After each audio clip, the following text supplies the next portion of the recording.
నమస్కారం. ఏపీ టుడేకి స్వాగతం. చిరంజీవి ఈ పేరు తెలియని వారు ఆంధ్రప్రదేశ్ రాష్ట్రంలో లేరు. ఈ చిరంజీవి ప్రవర్తన ఎలా ఉందంటే, జనరల్ గా ఒక సామెత ఉంది మనకు, ఆవు చేలో మేస్తే దూడ గట్టును మేస్తుందా అని. మరి చిరంజీవి గతంలో చేసినటువంటి పనిని అతని తమ్ముడైనటువంటి పవన్ కళ్యాణ్ కూడా అదే చేశాడు. చిరంజీవి గతంలో తెలుగుదేశం పార్టీని, భారతీయ జనతా పార్టీని వ్యతిరేకిస్తూ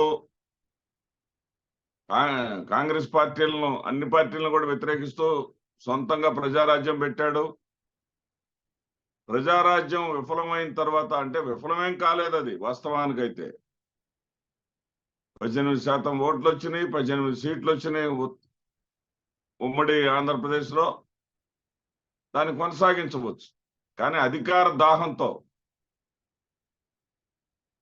కేంద్ర మంత్రి పదవి ఆశతో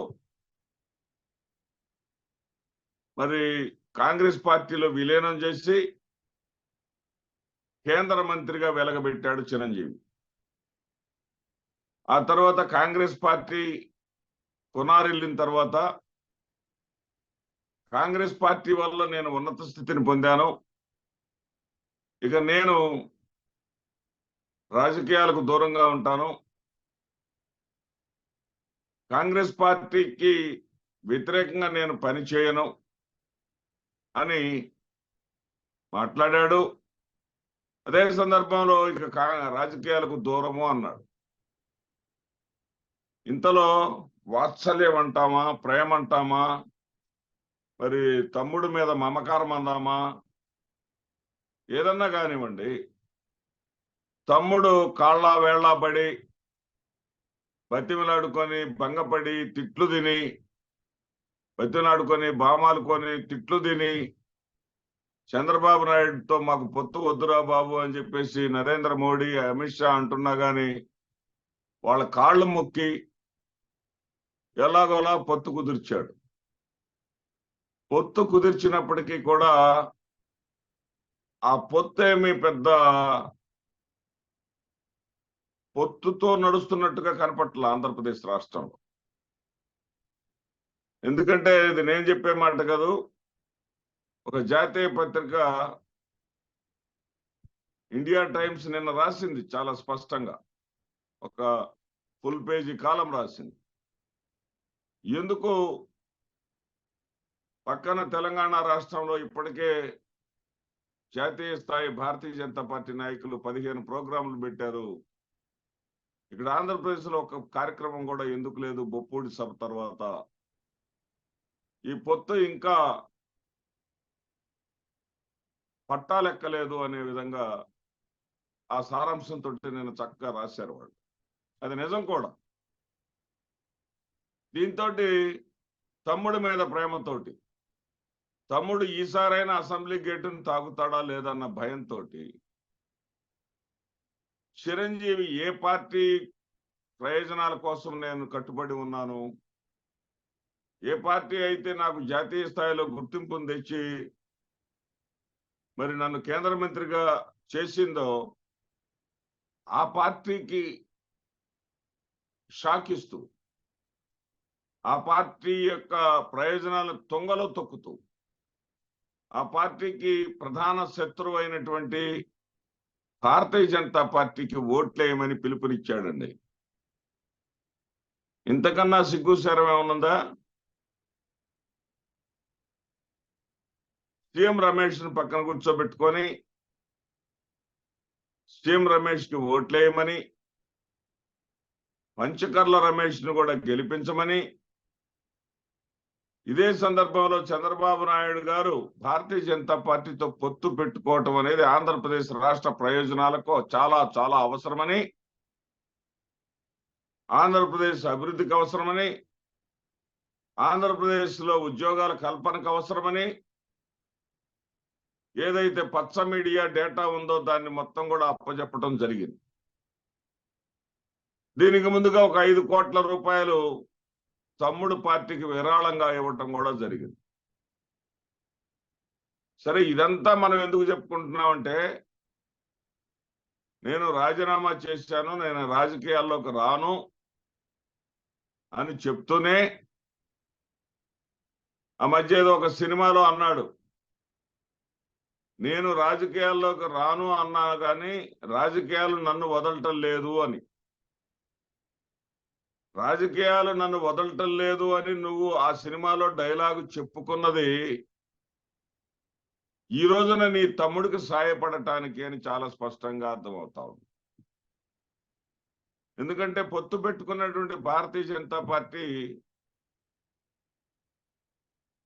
అమిత్ షా, మోడీల అయిష్టతతోటి ఆ పొత్తు ఖరారైందని తెలిసిన తర్వాత మరి చంద్రబాబు నాయుడు, పురంధేశ్వర్ల ఒత్తిడి మేరకు, ఎందుకంటే పురంధేశ్వరి భారతీయ జనతా పార్టీలో నిఖార్సైన భారతీయ జనతా పార్టీ నాయకులకు కానీ, కార్యకర్తలకు కానీ, అభిమానులకు కానీ రుచించని విధంగా ఆవిడ నిక్కచ్చిగా చంద్రబాబు మనిషిగా పనిచేసింది తప్ప, తెలుగుదేశం మనిషిగా పనిచేసింది తప్ప, భారతీయ జనతా పార్టీ వాళ్ళు ఏ ఒక్కరు కూడా సంతృప్తిగా లేరు.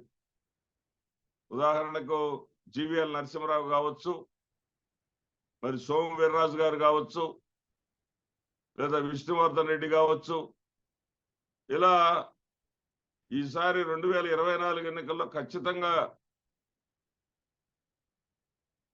భారతీయ జనతా పార్టీన బీఫామ్ పుచ్చుకొని ఎన్నికల్లో పోటీ చేయాలి అని చెప్పేసి ప్రయత్నం చేసిన వాళ్ళందరి ఆశల మీద నీళ్లు చల్లుతూ, చంద్రబాబు నాయుడు ప్రయోజనాలను కాపాడుతూ, చంద్రబాబుకు వ్యతిరేకంగా ఉండేటటువంటి వీళ్ళెవ్వరిని కూడా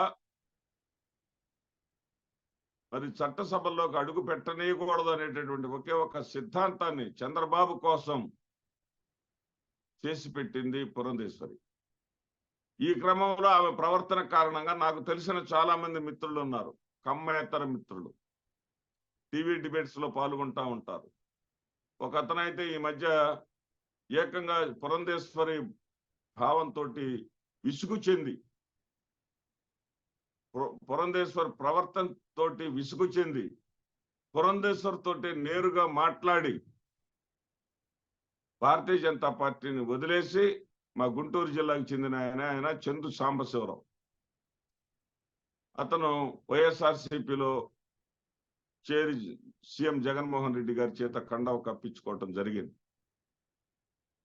ఇవి శ్రేణుల్లో కూడా అసలు ఈ పురంధేశ్వరిని వేరుగా చూడటంలా, ఆవిడని భారతీయ జనతా పార్టీ అధ్యక్షురాలుగా చూడటంలా, ఆవిడని భావ జనతా పార్టీ అధ్యక్షురాలుగా అంటే తెలుగుదేశం పార్టీ సహాయకురాలుగా చూస్తున్నారు తప్ప ఆవిడని ఎవరు కూడా భారతీయ జనతా పార్టీ నాయకురాలుగా గుర్తింపు లేదు. భారతీయ జనతా పార్టీలుగా నాయకురాలుగా పనిచేసిన దాఖలాలు కూడా లేవు. అందువల్ల ఏమవుతుందంటే భారతీయ జనతా పార్టీ పరంగా మనం వీళ్ళు ఏదైతే ఆశించారో, పైగా చంద్రబాబు నాయుడు మనకు వచ్చినటువంటి సమాచారం ఏంటంటే, చంద్రబాబు నాయుడు ఒక జిత్తుల మారి రాజకీయవేత్త, తాను అనుకున్నది సాధించడం కోసం, ప్రజల్ని మోసగించడం కోసం దేనికైనా సిద్ధపడేటటువంటి ఇతను అమిత్ షా దగ్గర ఒక విషయం చెప్పాడట చాలా స్పష్టంగా, విశ్వసనీయమైనటువంటి సమాచారం ఏంటంటే, మీరు ముఖ్యమంత్రి జగన్మోహన్ రెడ్డి గారితో సన్నిహితంగా ఉన్నా నాకు ఎలాంటి అభ్యంతరం లేదు, జగన్మోహన్ రెడ్డి గారిని ఉన్న పళాన మీరు వ్యతిరేకించాలని కూడా నేను ఆశించటం లేదు అని చాలా స్పష్టంగా చెప్పాడంట. అందుకేనేమో బహుశా బొప్పూడి సభలో ప్రధానమంత్రి నరేంద్ర మోడీ గారు చంద్రబాబుకు ఓటు వేయమని కానీ, జగన్మోహన్ రెడ్డి గారికి ఓటు వెయ్యవద్దని కానీ చెప్పిన పరిస్థితి లేదు.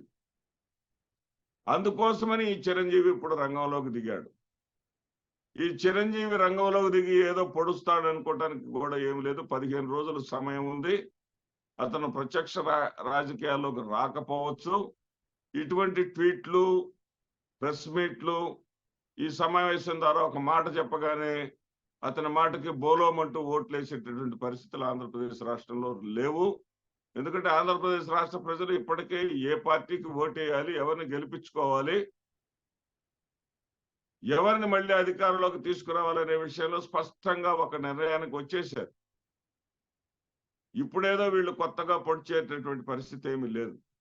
కొత్తగా పొడిచేటటువంటి పరిస్థితి ఏదన్నా ఉంది అంటే కూటమి కట్టిన తర్వాత వీళ్ళందరూ కూటమిగా మేము చాలా సంఘటితంగా ఉన్నాం, చాలా బలంగా ఉన్నాము, చేసిన తప్పులు ఒప్పుకుంటున్నాము, విభజిత హామీలు అమలు పరుస్తా ఉన్నాము, అమలు పరచలేకపోయాము, విశాఖ ఉక్కును ప్రైవేటీకరణ చేస్తామని తప్పు చేశాము, ప్రైవేటీకరణ చెయ్యము, అదేవిధంగా ప్రత్యేక హోదాను అటకెక్కించి ఆంధ్రప్రదేశ్ రాష్ట్ర ప్రజలకు అన్యాయం చేశాము, మమ్మల్ని క్షమించండి, అంతకన్నా మెరుగైనటువంటి విధంగా మీకు చేస్తాము అనేటటువంటి హామీలు ముగ్గురు కలిసి ఇస్తే తప్ప ఈ యొక్క పొత్తు వల్ల ఉపయోగం ఉండదు.